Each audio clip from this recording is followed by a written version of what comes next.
कि भारत की आजादी के बाद मैं ऐसा मानता हूं कि ये सबसे बड़ा दरिंदगी का कांड है और ऐसा दरिंदगी का कांड है जिसको भारत के प्रधानमंत्री और बीजेपी की केंद्र की सरकार पूरा संरक्षण दे रही है।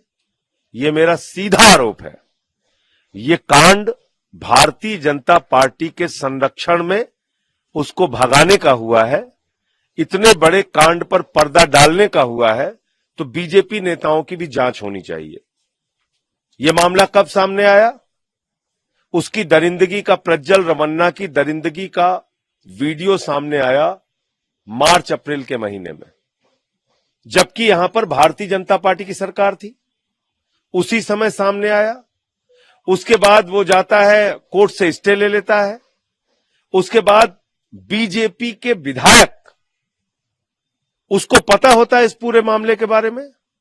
8 दिसंबर को यहां के प्रदेश अध्यक्ष को चिट्ठी लिखता है, कहता है कि साहब इसको अगर आप देंगे तो इसकी दरिंदगी का वीडियो वायरल होगा और पार्टी को नुकसान हो सकता है। ये वहां के स्थानीय विधायक देवराज गौड़ा, संभवतः उनका नाम है, उन्होंने बताया अपने प्रदेश अध्यक्ष को, भारतीय जनता पार्टी को, शीर्ष नेतृत्व को, बावजूद इसके ऐसे आदमी को टिकट दे दिया गया।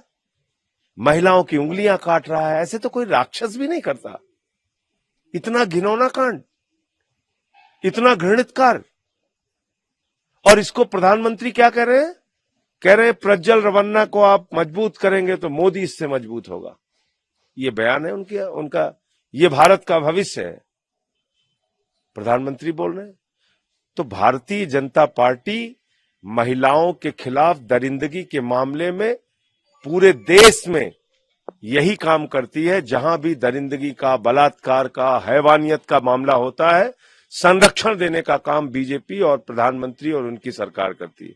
हाथरस कांड में यही हुआ, उन्नाव कांड में यही हुआ, पहलवान बेटियों के साथ यही हुआ। और ये तो सारी पराकाष्ठा पार कर दी।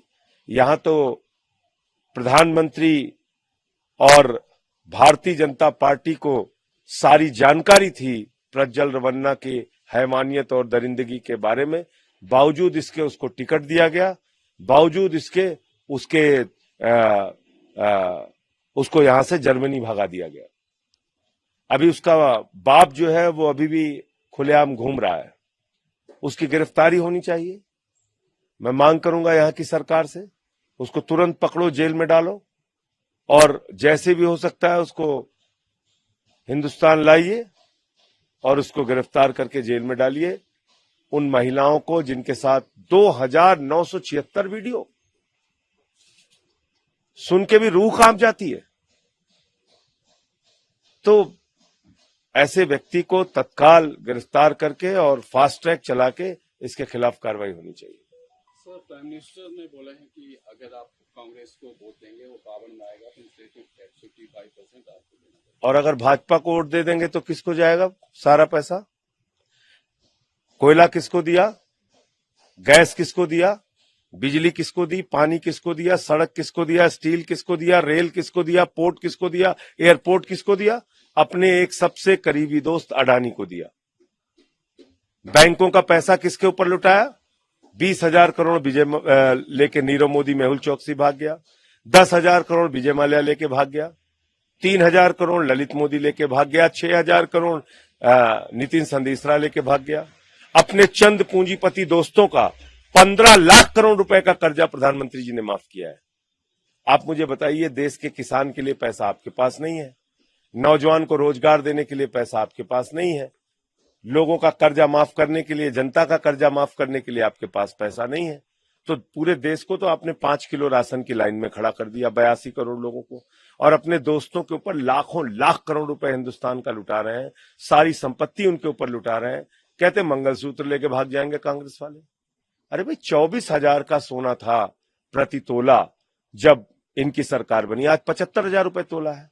तो मंगलसूत्र तो भाजपा ही लेके भाग रहे हैं। मैं तो महिलाओं से कहूंगा, बेलन लेके दौड़ाइए इन लोगों को, बेलन लेके दौड़ाइए, इनसे पूछिए मंगलसूत्र क्यों लेके भागे आपका। तो ये बेईमान लोग हैं। हिंदुस्तान ही नहीं, पूरी दुनिया की सबसे भ्रष्ट पार्टी है Bharatiya Janata party. Electoral bond से इस बात का खुलासा हो गया है।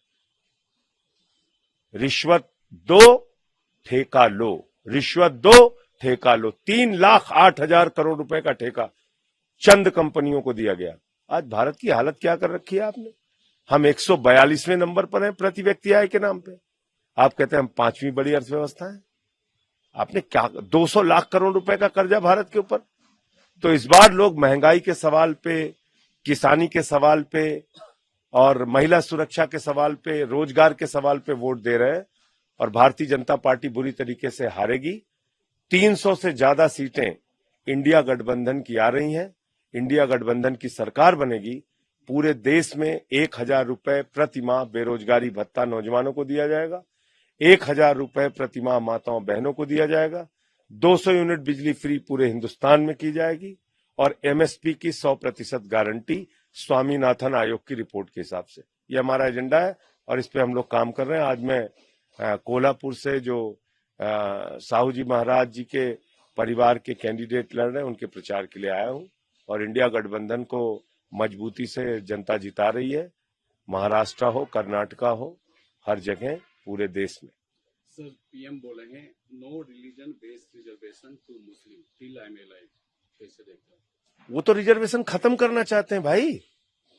वो तो दलितों का, पिछड़ों का, आदिवासियों का आरक्षण खत्म करना चाहते हैं प्रधानमंत्री जी। मैंने तो वीडियो डाला है, आप देख लीजिए। आप देख लीजिए ना।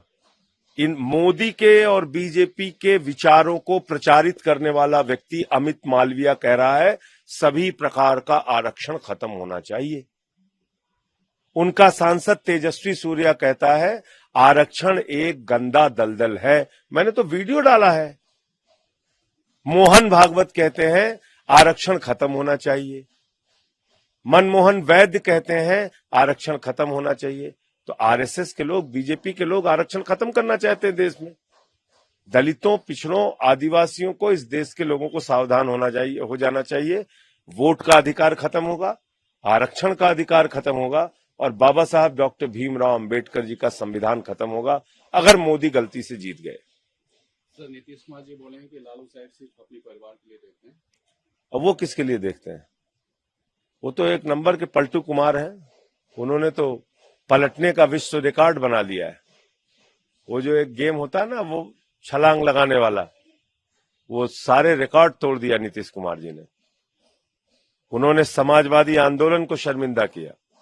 नीतीश कुमार जी ने इंडिया गठबंधन के पूरे जो देश की जनता की भावना थी, उस भावना को अपने पैरों से कुचलने का काम किया। बिहार की भी जनता उनको माफ नहीं करेगी।